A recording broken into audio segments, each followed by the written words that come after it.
Today's show is proudly brought to you by the Liberal Party, because it's not really lying if you emphatically deny it. Today on the show, we revisit the many ghosts of Pauline Hanson. We chat about a Brisbane company that's been taken over by porn scammers. And if a sex holiday is your thing, there's a new player in town. All that and more on the Bad Boys Podcast. If you want the hard-hitting journalism of Four Corners, the reliable current affairs of, well, a current affair, and the planning that goes into classy shows like The Project, then you've tuned into the wrong podcast.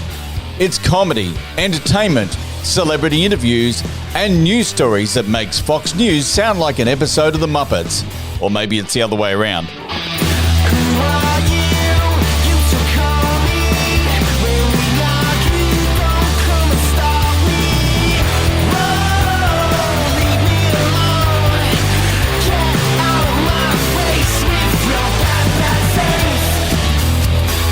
Conversations no one wants to have, but everyone wants to hear. This is the Bad Boys Podcast. Welcome to the Bad Boys Podcast. Coming live from, I was going to say sunny Gold Coast, but it's not anymore. It's freezing Tasmania. I think it's Tasmania. They have a good Scottish summer down there, don't they? It's got to a maximum of 13 degrees today. In Tasmania, it's a good summer's day if it's only raining straight down. That's right. Yeah, because if it rains sideways, then it gets in the flue in what do you call it? The wood Chimney. Fire heater, and then it's all over Red Rover. So you just end up with steam. Oh, getting a bit steamy. I don't know how that works, but this is going to be a bit of a steamy episode. Yeah, like well, can we say that after we talk about Pauline Hanson? I'm sorry, seriously, she fucking creeps me out. She really does. So you don't feel like people would associate Pauline Hanson and porn? No. That's a really long pause. Yeah, look, it wasn't because I was thinking I was trying not to dry retch. You don't want fish and chips and a side of Pauline. Jumping yowzers, a bit of extra mayo on the side. No thanks. There's just certain women that you just know should stay in politics. Well, you know what the vision I've got in my head is? Every time she orgasms, she goes, "Oh, please explain." Really? Do I need that picture in my head? I need to go and wash myself. She might ask you to please explain. Oh, look, most women do. Most women do, absolutely, particularly when they're picking themselves up off the floor. Is that before or after? Oh, always after. Like when you first drop your dacks and they go, please explain? Always after, because beforehand, mate, they can't speak a word. They are just please. Please. Now, speaking of not being able to speak a word, I've got to say that last Wednesday's episode, if you haven't seen it yet, you have to listen to it. We spoke with Sean Dowdle from Grey Days, and we chatted about the late, great Chester Bennington. What a sensational response we've had from that. Oh, look. People are loving it. I'm seriously not surprised, mate. I mean, not only was Chester, he was a rock legend. There's no other way to say it. But Sean Dowdle, what a lovely man. What a nice guy. Great guy. What a top bloke. It was just nice to have no egos in the room, just chatting about something that matters. It was bloody fabulous. Honestly, deep respect for the guy. Deep respect. Yep. He even liked Pepper the Pug. He was pretty taken with Pepper the Pug. Yeah, that's right. He goes up in my book. Too bloody right. No, it was a great episode, so make sure you check that out. But something happened this week. Something's happening in the whole in the politics field that just isn't making sense. Well, actually, yeah. Hey. Apart from, everything. Right, yeah, what has made sense in the politics field over the last few years. But you're right, as the election draws closer, it's just over a week away. Things are getting weird in a big way. Now, I've been hearing a lot about what you're calling the ghosts of Pauline Hanson. Now, please explain. Please explain. Okay. So, people all over the country have been complaining to the Australian Electoral Commission because these ghost candidates are ending up on ballot papers. Now, the order of the names on the ballot paper, believe it or not, can actually make or break elections. So the order of the list of people in your given area that you're voting on as an individual in a particular seat, the order of those names are really, really important. What people are starting to figure out is that One Nation seems to be more prolific than any of the others in doing what appears to be registering ghost candidates. Now, a ghost candidate seems to be, and I don't think it's been confirmed yet, seems to be a real person with a real name that is registered under that party, in this case, Pauline Hanson's One Nation, but they've got nothing to do with the area that they're registered in. Nothing at all. They don't live there. They've probably never been there. They literally are a name on a ballot paper. They're not doing any type of, they're not meeting the locals.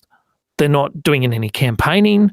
They're not present. Nobody knows what they look like. Some of the candidates have no Facebook profile, no Instagram profile.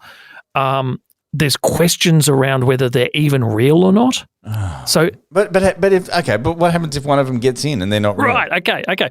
I've been thinking about that exact question now for days. Right. It's actually been plaguing my mind. As anybody who's listening will soon figure out, I've obviously had not much to do.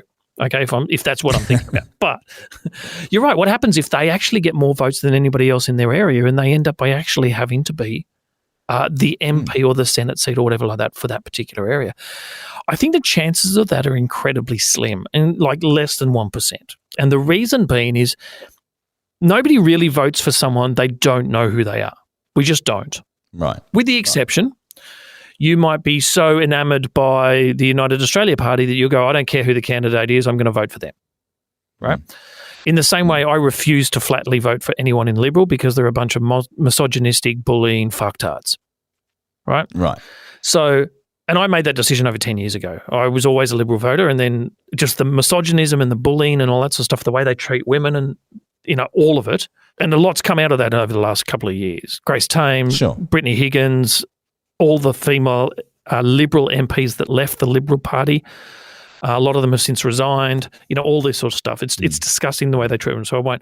So, which for me is a bit of an issue because the one candidate we've got in our area is actually a good guy. He's actually a genuine local guy who's everybody in the area loves, but I can't vote for him because he's Liberal. So, ghost candidates. It appears that these candidates have been registered so that, let's say, a party like One Nation appears to have national coverage. Right. Also, if a party can garnish at least 4% of the national vote, and I think this is in raw votes, this isn't in votes that have then been passed down and stuff, 4% of the national vote, the amount of money that they get in regards to funding is massive. But they've got to get 4% of the national vote to get that funding.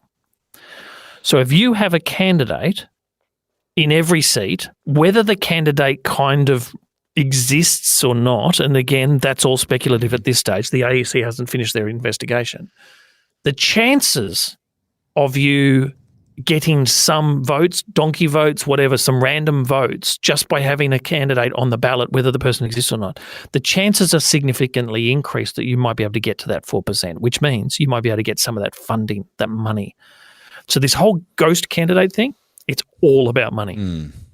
Well, okay, so we're not just going to pick on One Nation here because I'm on the Liberal Democrats website. Right. And I'm seeing the same thing. Right. The same thing. It seems to be more predominant in the younger or newer parties, agreed. Right.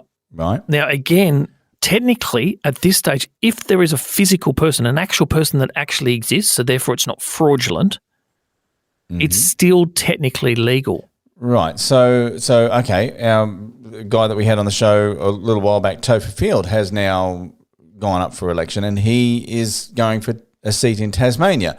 But he doesn't live in Tasmania. He lives in Melbourne, right?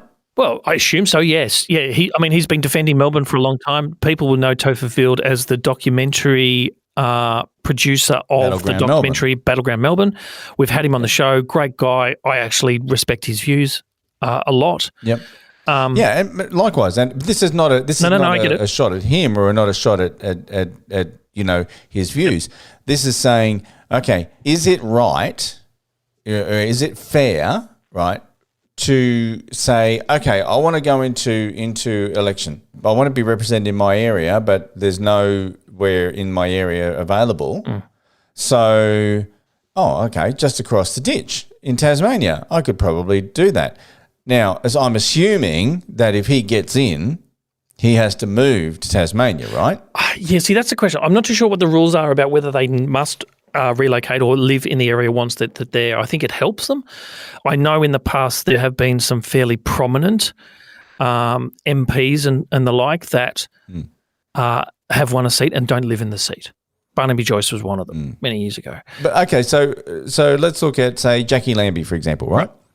So there's a local candidate. She's Tasmanian through and through, isn't she? She is, right? And there's a local candidate, Tammy Tyrrell, I think her name is. But we went out to the markets out at Evandale on Sunday. There she is, wandering around, just, picking her fruit or whatever she was buying. Yep. It's like you can see her if you go out to the markets, if you go out shopping, or she is there. Yep. She's physically there. But I don't see anyone in the Young Liberals or the Liberal Democrats, there, because they're saying, well, we want to put you into these spots. I don't see anyone from One Nation there. And partly, I think the big reason is younger parties just don't have the funds and the money, right? So paying for a candidate to relocate and be in the area and all that sort of stuff is not something that they can afford. I think also, remember, the ghost candidate idea is, I believe it's not actually about people like Topher. So Topher's a genuine candidate who's doing genuine campaigning and stuff. I don't know if he's doing it in Tasmania or not, but let's hope so. Well, kind of, yeah. No, he is. Well, he's asking people to. The ghost candidate thing seems to be literally a name on a piece of paper and nothing more than that. They have no intention of winning. They have no intention of participating. They have no intention of relocating. They have none of that. It's literally a name on a paper, and by default, having that name on the paper increases the chances to hit 4% and therefore get more funds. That's it. Right. Okay. I have a fundamental ethical and moral issue associated with it in a big way. In the same way, I can't even stand the sight of racist Pauline and her racist ways. I just don't think this country needs that type of bullshit at all. The fact that she is given airtime, shocks me. I think maybe for the next election, you and I should set up the Bad Boys candidates and Bad Boys Party. Yeah, I mean, we could set up a whole bunch of ghost seats. Right. We could get some funding. Yep. I mean, is it that easy? Is it?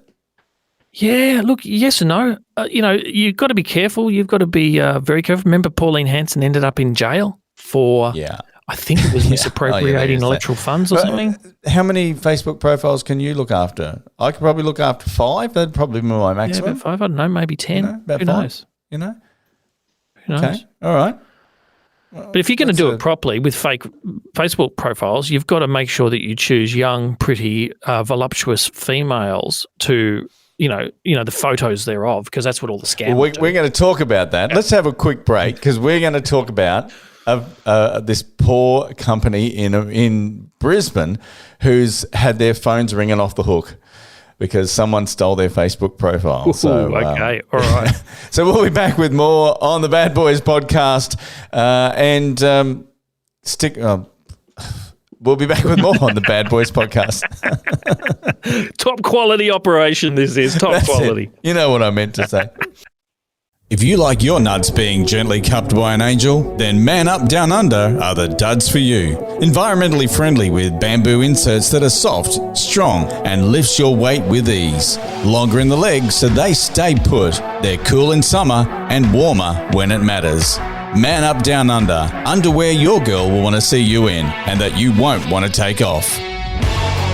Go to manupdownunder.com.au and buy a week's supply for your package, because your junk deserves the very best.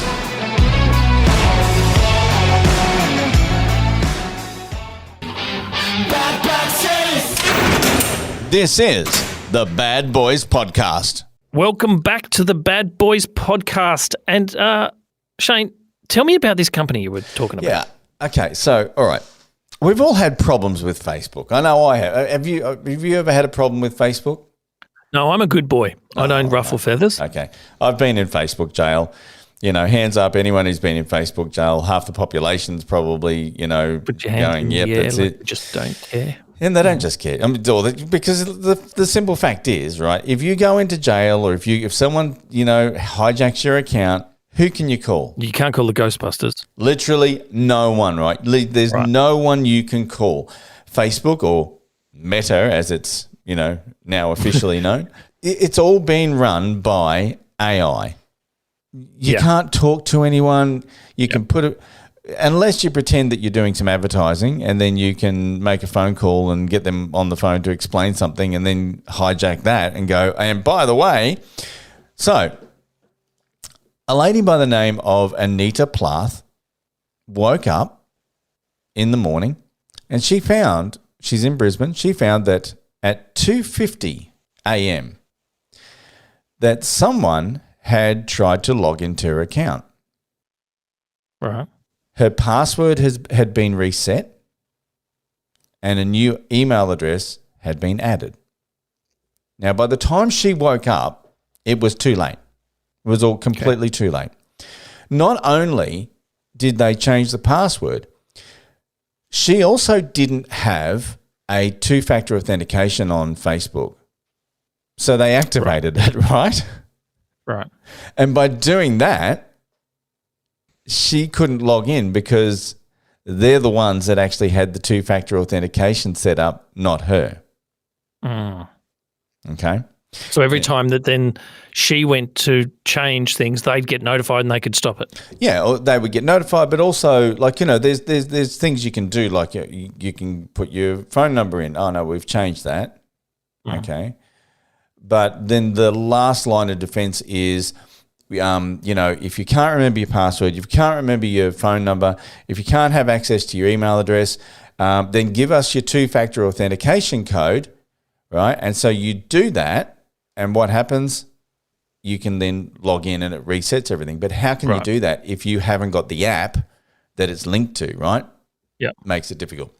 Now, she spent days trying to talk to someone on Facebook. All she got was some online advice saying, this is how you gain access. Oh, use your two-factor authentication. I can't. Okay, what else can you do? She had no success at all. Then things just turned really, really bad, okay? So on her personal Facebook page, this little Asian girl appeared. Now, I don't know about you, but I'm finding a very big increase in fake Facebook profiles wanting to befriend me, and it's always some Asian girl, selling clothes or doing whatever, right? And you think to yourself, rightio, like, what's your end game here?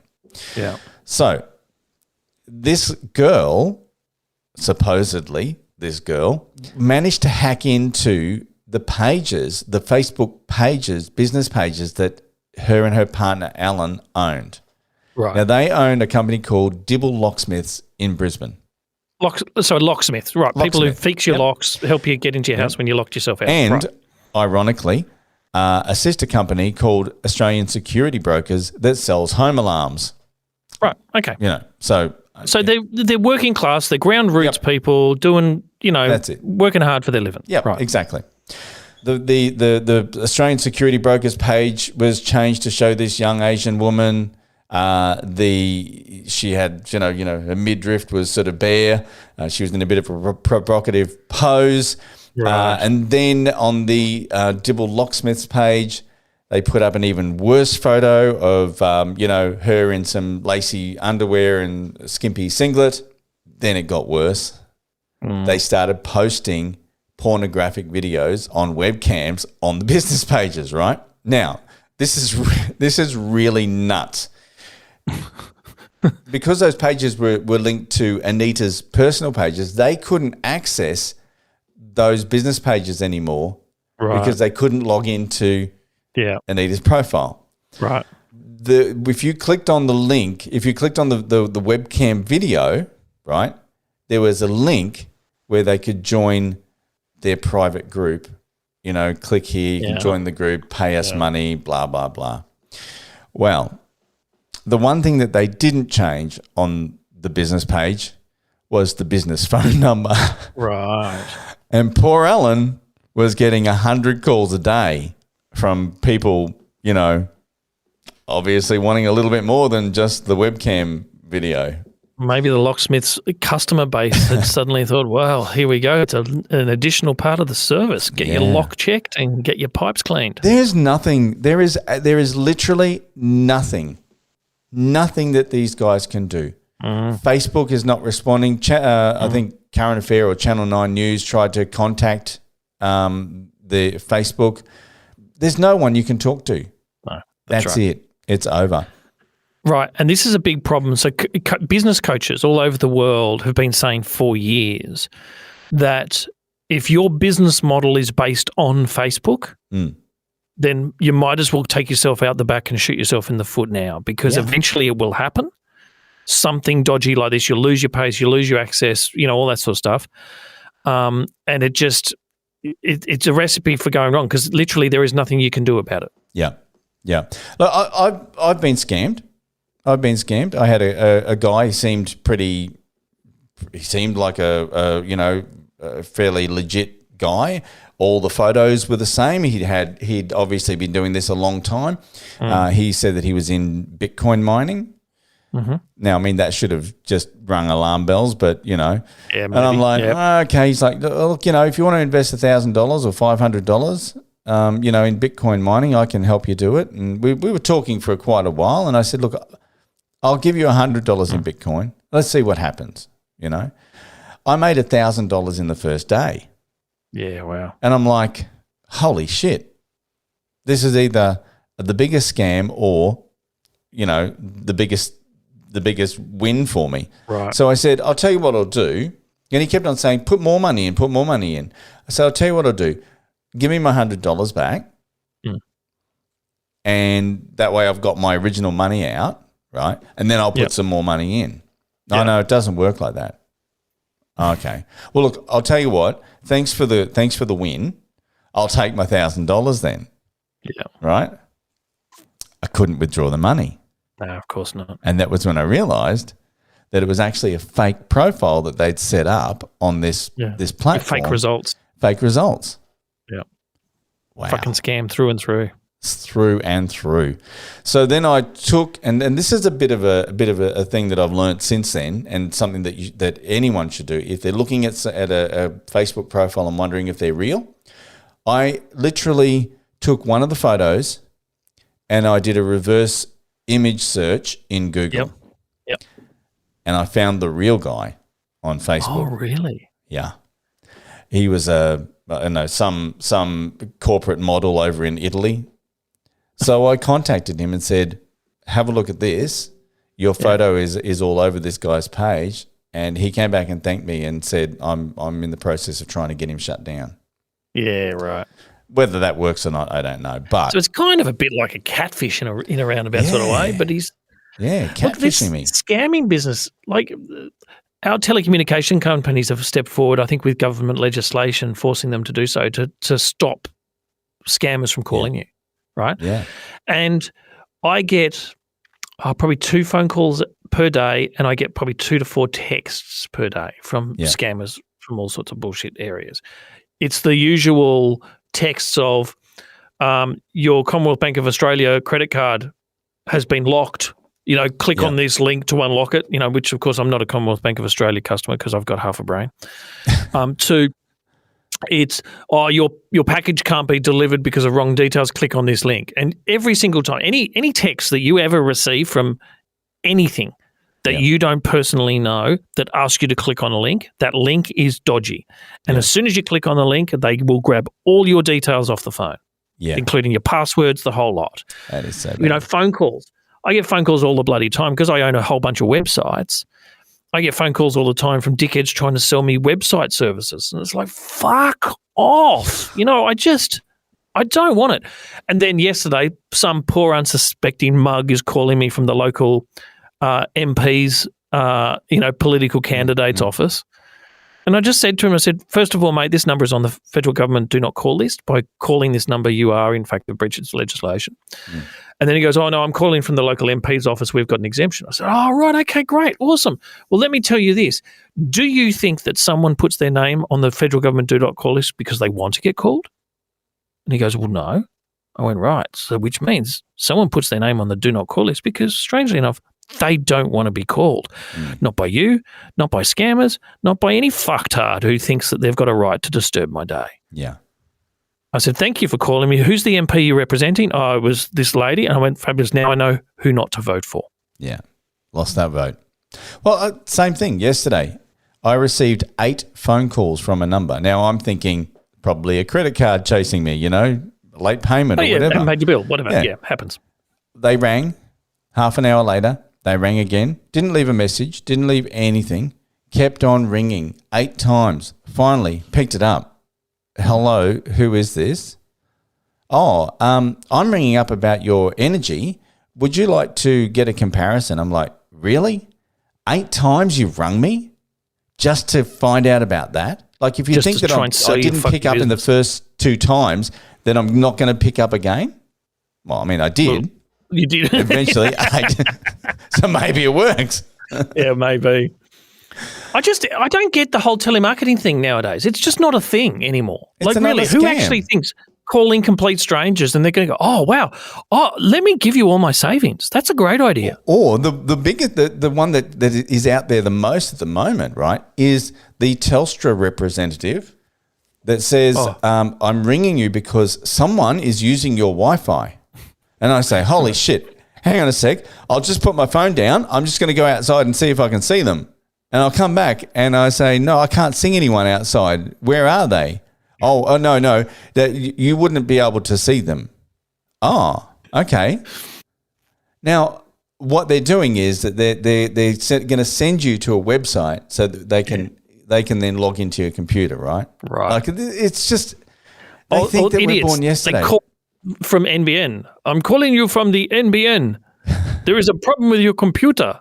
And I just say, why are you fucking calling me from Bangladesh, you dickhead?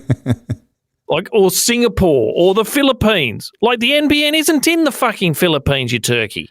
And but see, the call centers are. And Telstra and Optus and every other, and Vodafone, they all shot themselves in the foot because they all went offshore, right, to have, and so now all the people offshore are ringing as scammers thinking, oh, well, they're used to us, used to talking to people offshore. Right. So when you remember when during coronavirus and lockdowns and all that sort of stuff, the federal government gave people the option to put their mortgage on hold for 6 months. Yep. Right? And basically legislated that the banks had to allow them to do that. Yep.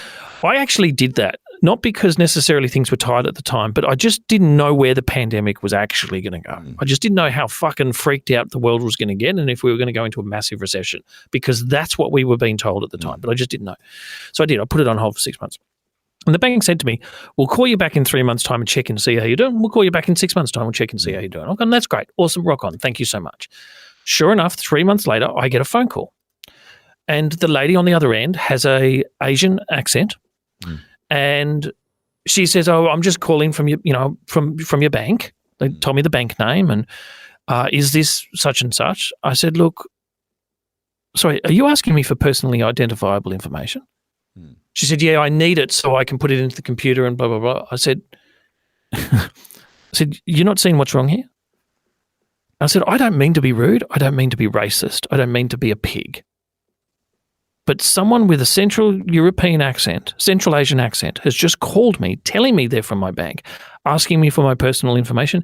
You don't think that's a bit odd? And you actually expect me to give you my name, date of birth, address, all this, what bank account number and stuff like really? Like, who thought of this idea? Who created this policy? In that instance, I would say, give me your name and I'll call the bank back and ask to speak to you again. Right. See, the problem is the way telephone systems are set up with help call centers and stuff like that is you can't do that because as soon as they hang up the phone automatically dials the next number. So was it legit? It was legit. Yes, it was actually legit in the end because they immediately put the phone down and immediately called my wife, Michelle, and she spoke to them as well and had the same thing. And I went upstairs to say, look, you're about to get a call and realised she was on the phone. And I just said, to Michelle, just tell them that we're fine. We'll run the next 3 months and stuff like that and call us in 3 months' time, which they did, of course. And I had exactly the same discussion with them. Yeah. And I said, look, that's fine. You don't need any identification number. We know that the term period is coming to an end. We know that we'll have to start making payments again. Thank you very much. Have a great day. It's like far out.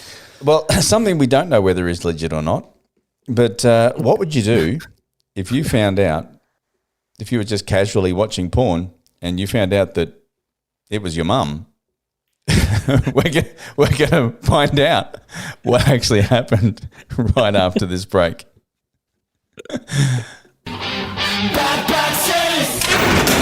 This is the Bad Boys Podcast. Welcome back to the Bad Boys Podcast. What would you do if you found out that your stepmom was on porn? Now, see, I was thinking, during the break, I was thinking, okay, he asked me a question. What would I do if I got on porn and found that his mother was in porn? My first thought was, well, I'll just give her a call and tell her I'll pop on over. You don't know my mother. No, I don't know your mother. That's right. So what would I do if I got onto porn and found out my mother or my stepmom was in the porn? Yeah. Yeah, that'd be pretty fucking weird. What if it was, like the whole family?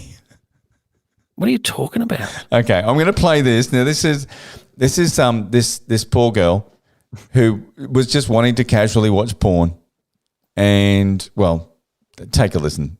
So, I type in stepmom into porn, which is something I do every day, and I just clicked on the first thing I saw, and, I knew 2 seconds in that it was Tracy, because she's my stepmom, and then I thought, well, maybe she's just an actor. Some of these things are fake, but then I saw Steven, my brother, and I knew it was him right away because we matching Ant-Man tattoos on our back from the Paul Rudd movie. And I thought, well, at least it's not the whole family. At least Dad's not there. And then Dad knocked on the door. And then I thought to myself, well, you know what? Maybe I was out of town.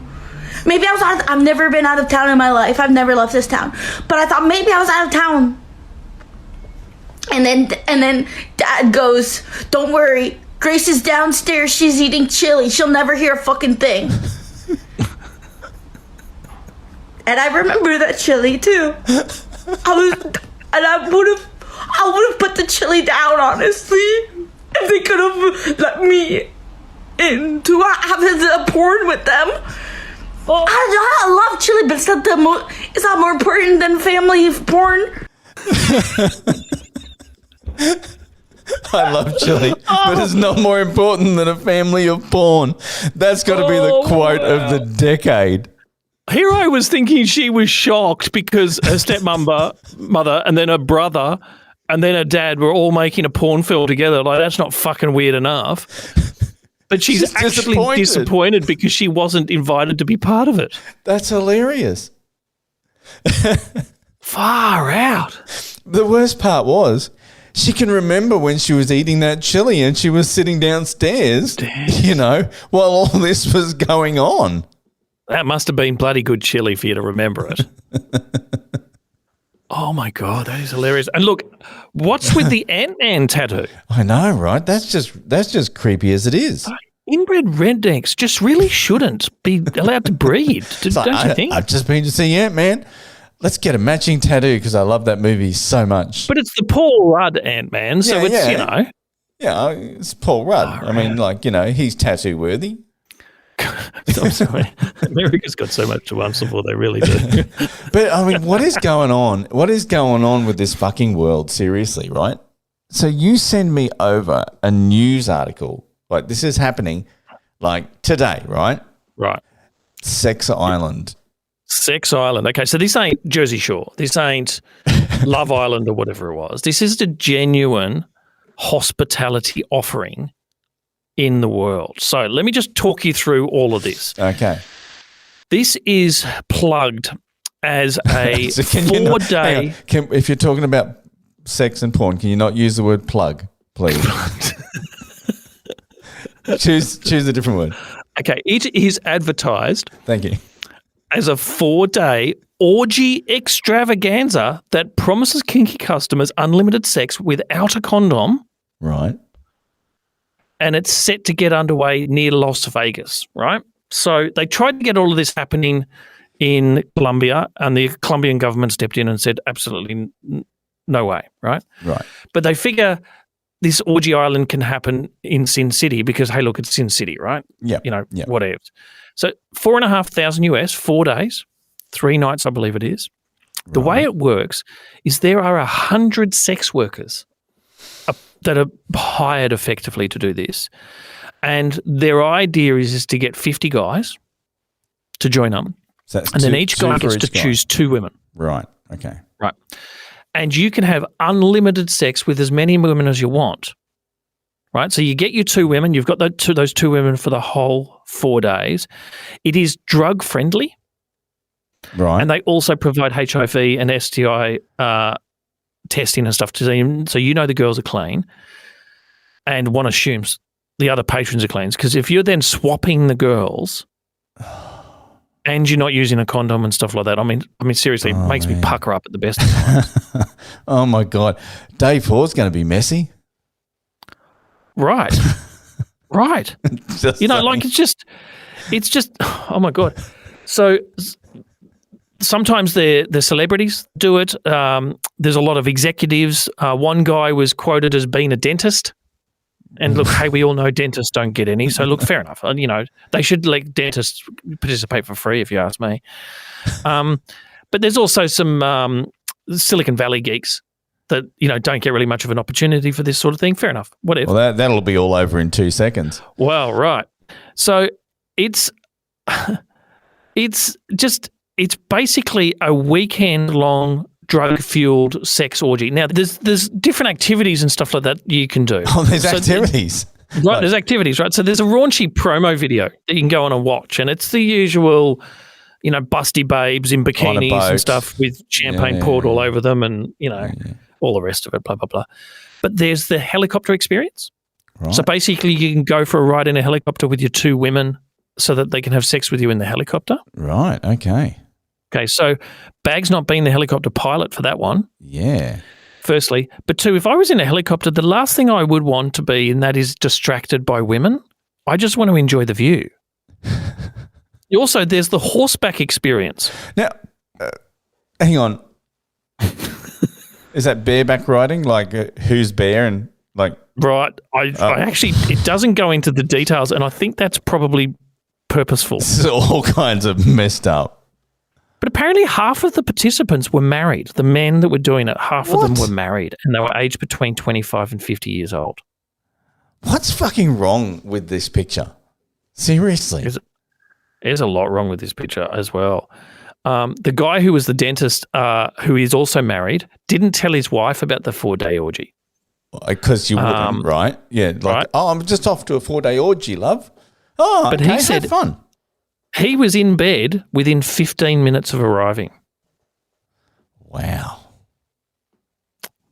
Let's hope he brought his laughing gas with him. No, just his drill.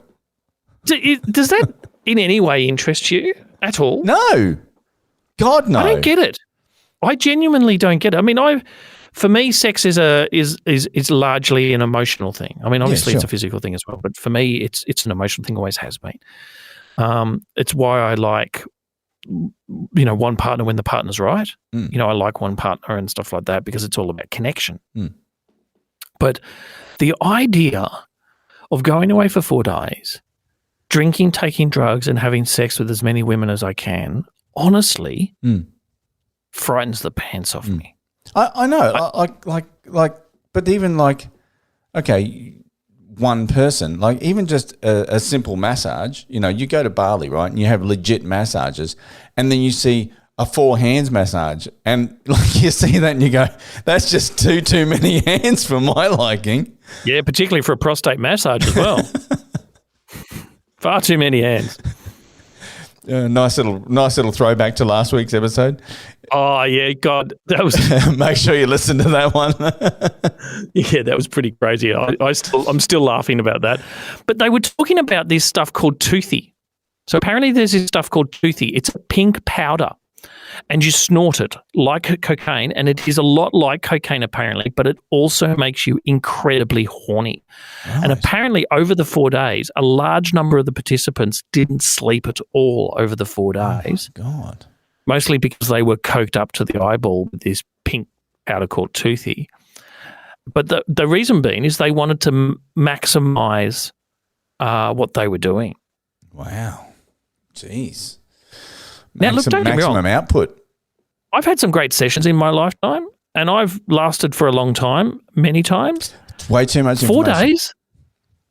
Way too much. I couldn't do it. I'd be exhausted after the first 2.5 hours and stuff, and I'd want to go to bed. And I'm thinking about, let me just paint an analogy, right? Okay, so you've got a litre of milk, okay? Yes. And you've got a 750 ml cup, right? And you pour a little bit of milk in and a little bit of milk in and a little bit of milk in, and then you get to 750 ml, right? And it's full. What happens when you go to put more milk in? She throws up, doesn't she? Right. Now, I'm just throwing that out there. I mean, like, there's got to be a point, right? You get what I'm saying, right? Yeah, and the whole thing with people talk about the fact that every woman, a woman carries the DNA of every man that she slept with. Jesus. So, could you imagine one of these poor girls one assumes that they're on the pill or something like that. But, they get pregnant, and could you imagine the court case trying to figure out who the father is? This is nothing more than just an expensive he's an expensive pimp, the guy that's put this together. Let's be honest, right? How much is he charging? $6,500 for the weekend. Australian. Yeah, it'd be about 6.5, maybe $6,000 for Australian. The weekend, right? Right. Wow. Jumping as I mean, just ultimately, he's like a politician. He's just fulfilling different fantasies. That poor old dentist, he's only been there 15 minutes and he's in the sack and he's going, I've only got 99 more to go for the 4 days. I mean, seriously. Right. I don't think any man in his right mind could have sex with 100 women in 4 days. That's 25 women a day. Wow. That's like, seriously, you'd have to have balls like a Dorper sheep. Like, I don't know if you've seen Dorpers. I used to run them on my cattle farm and stuff like that, and the Dorpers keep down the weeds and stuff like that. But Dirk, who was Rattleknackers was the ram. Rattleknackers, the ram. Right, he had a set of knackers that pretty much dragged along the ground.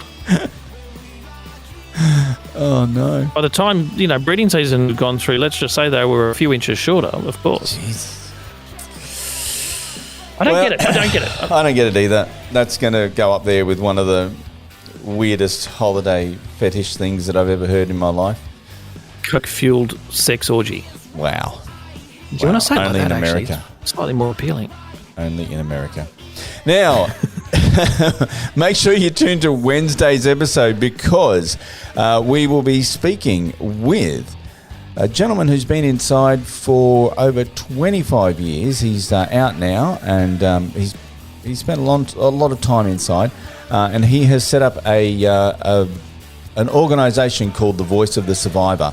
It's pretty timely, especially with the inquiry into systemic child abuse that's happening inside prisons. The inquiry's sort of just wrapped up now. Russell Manser has just put out a brand new book called The Voice of the Survivor, co-written by John Killick, the guy that used a helicopter to make his escape. Do you remember that guy? That's right. Yeah, that's right. Yeah. Yep. So we are going to be chatting with Russell on Wednesday's episode, so make sure you definitely check that one out. Follow us on Facebook and Instagram. Andrew's been putting together a whole bunch of videos. They're sensational. Bloody good, lad. It's good. It's good work when you've got it. I tell you what, I've been having a good cackle at myself. Looks great. Official Bad Boys Podcast is where you can find us. And TikTok? Oh, yeah, TikTok. Yeah, that one. How many viewers? How many? The Bad Boys like, Podcast. followers we got on TikTok now? I don't know. While he's looking that up, don't forget to go to badboysfm.com where the music's fucking great. You can catch it the odd laugh with Shane and I, and it's available wherever you are. badboysfm.com. Yeah, we've gone up by one more follower. We've got 2 followers now, and we've got 6 likes. So make sure you head over to TikTok. Taking TikTok by storm. Taking it by storm. 1 like at a time. Yeah. One like a week. Thanks, guys. Take it easy. Press plus or follow to hear more great episodes from the Bad Boys. Or check us out on our social media at Official Bad Boys Podcast on both Facebook and Instagram.